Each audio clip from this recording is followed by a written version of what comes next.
Voilà, chers amis, merci beaucoup. Nous sommes ensemble dans ce direct sur le Congo est à nous pour une dizaine de minutes.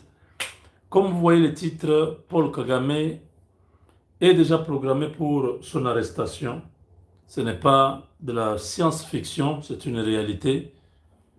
Paul Kagame a commis beaucoup d'actes criminels pendant son règne de près de 3 décennies.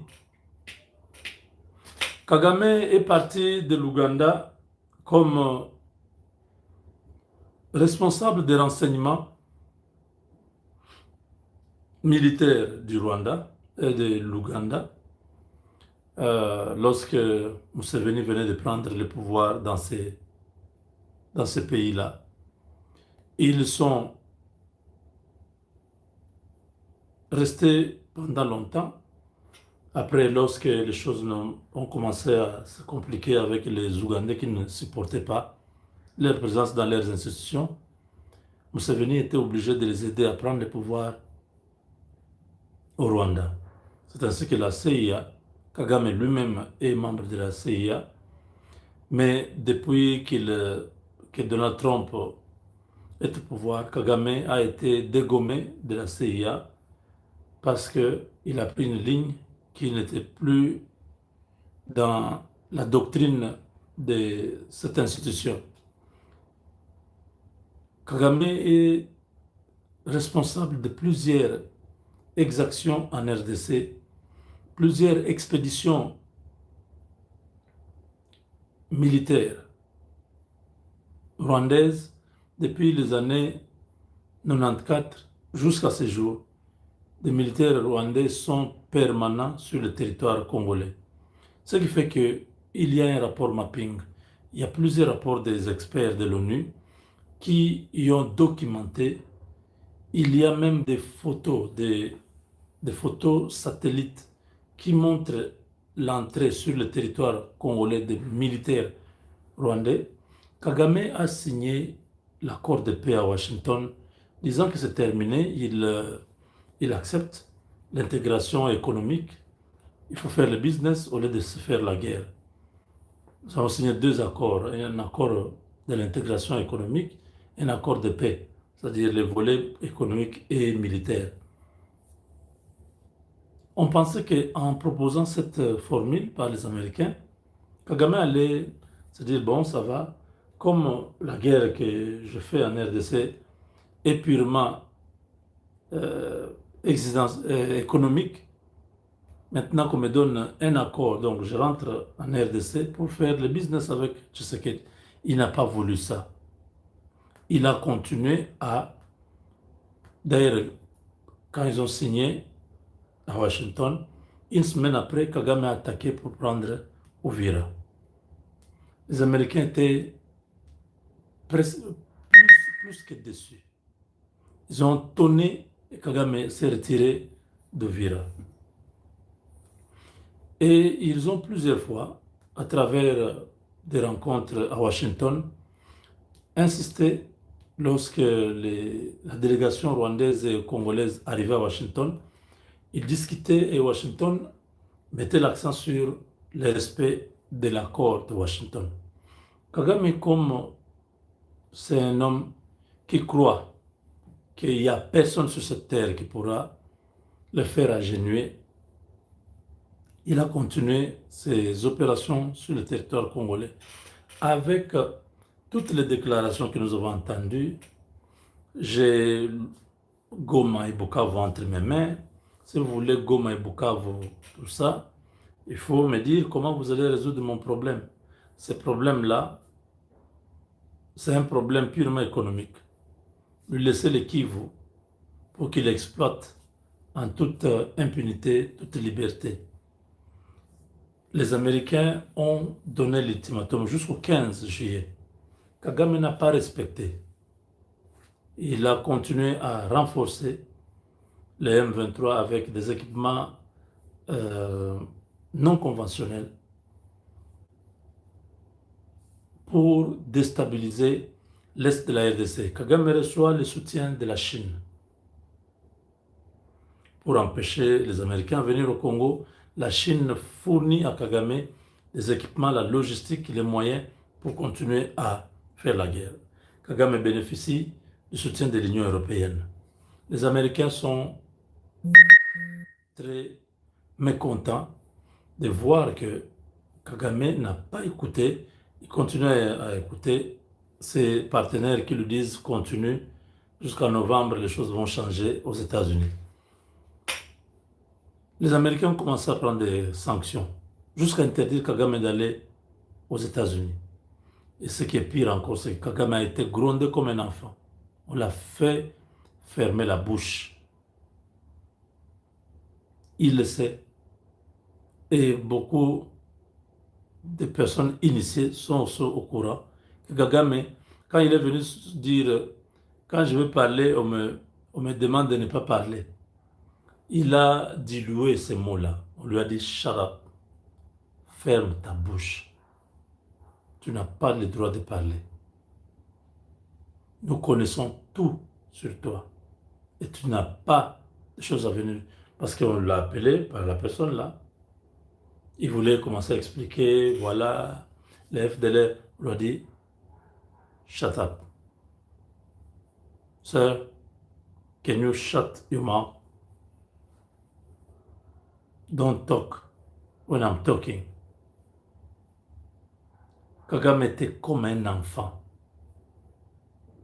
Ridicule comme un enfant. Il voulait commencer sa rhétorique FDLR, génocidaire et tout ça. Les gars lui disent, tu fermes ta bouche quand je parle. Tu n'as rien à dire. Nous connaissons tout sur toi. Alors il faut m'écouter attentivement.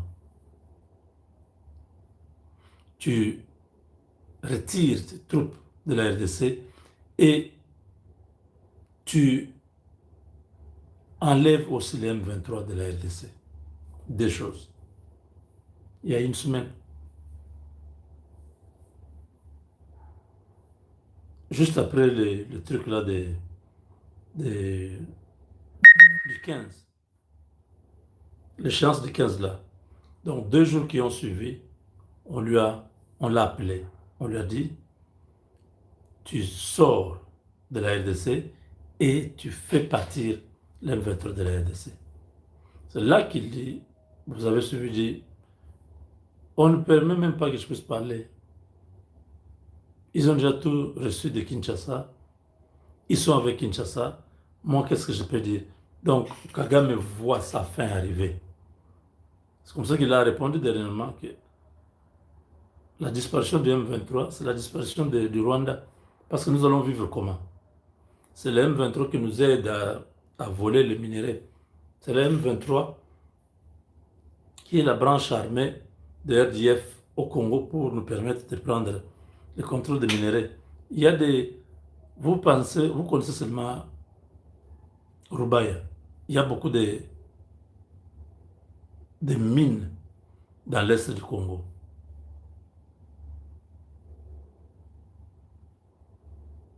La mine qui vous sort le pyrochlore, vous ne connaissez même pas le nom, c'est le schéma, c'est quoi là? C'est toujours là-bas.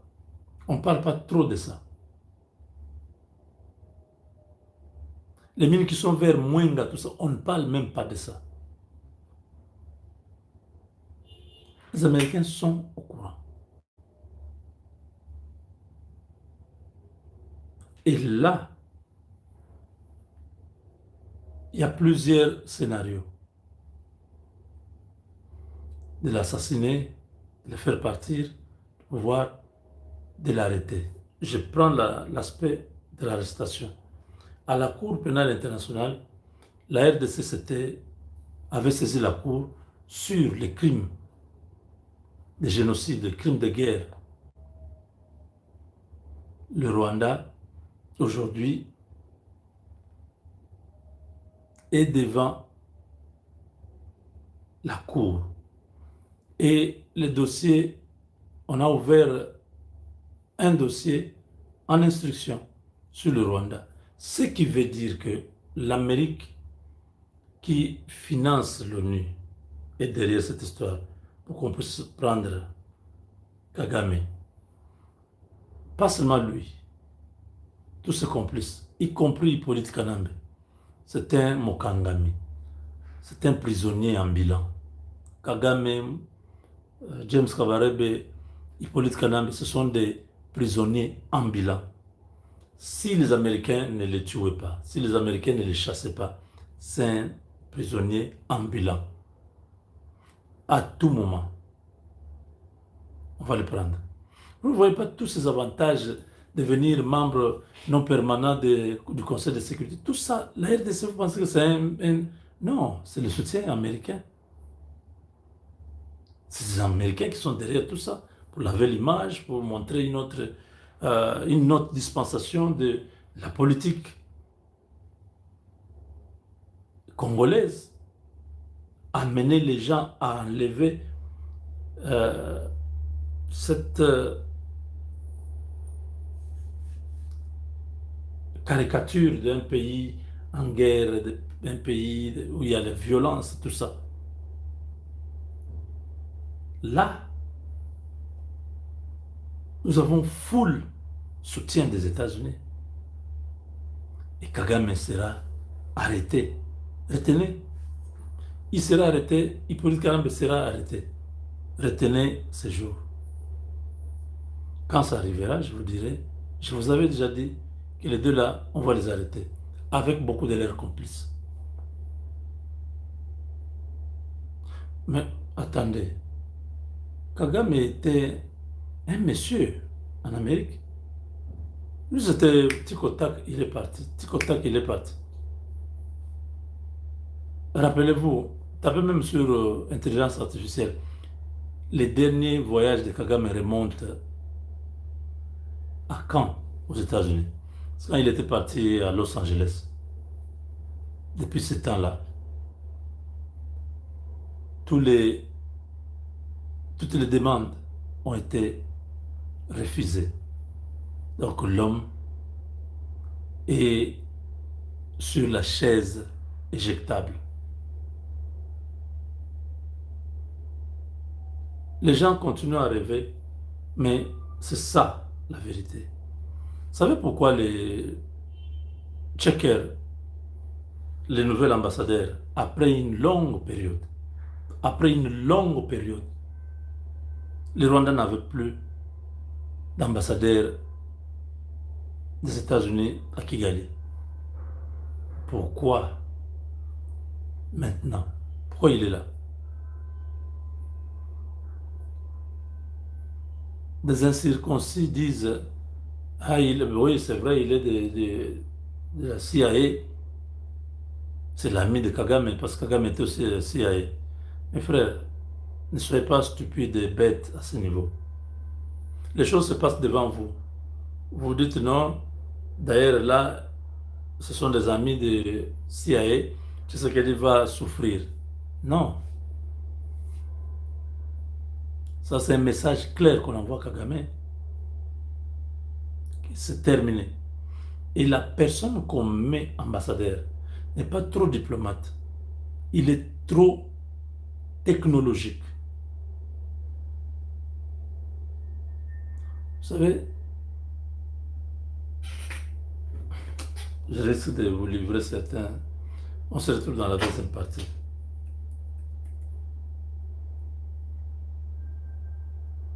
Je vais vous expliquer un truc dans la deuxième partie sur cette histoire de. On va parler de l'ambassadeur là. Pourquoi il est là? Ne soyez pas. Il est là. Ne soyez pas naïfs. Oh non, ce sont des amis de la CIA, ils se connaissent. Je vous informe que Mobutu était de la CIA. Vous voyez sa fin tragique, non? Attendez. Faites semblant comment? Mobutu était un agent de la CIA. Quand il était à côté de Lumumba, oui. Jusqu'à devenir président, oui. Jusqu'à sa mort, il était agent de la CIA. Mais quelques années avant sa mort, quand Bill Richardson lui apporter le message, il faut partir, il a refusé. On l'a désactivé de la CIA. Kagame est déjà désactivé. La CIA, ce n'est pas un service qui a l'état d'âme. Vous voyez comment ils sont même en Afghanistan, tout ça. Ils ont abandonné tous les informateurs de la CIA, tout ça, quand les talibans prenaient, récupérer ce Kaboul. Hein. Ils ont été abandonnés. Vous ne savez pas, ne soyez pas. Ce qui se passe là, c'est les Américains sont en train de ronger, de détruire Kagame calmement. Il risque de s'effondrer, s'écrouler comme ça un matin, AVC, incapacité de... il- C'est terrible. On se retrouve dans la deuxième partie. Checker qui est venu là. Ce qu'on apprend, c'est trop. Avec Dieu, nous sommes vainqueurs.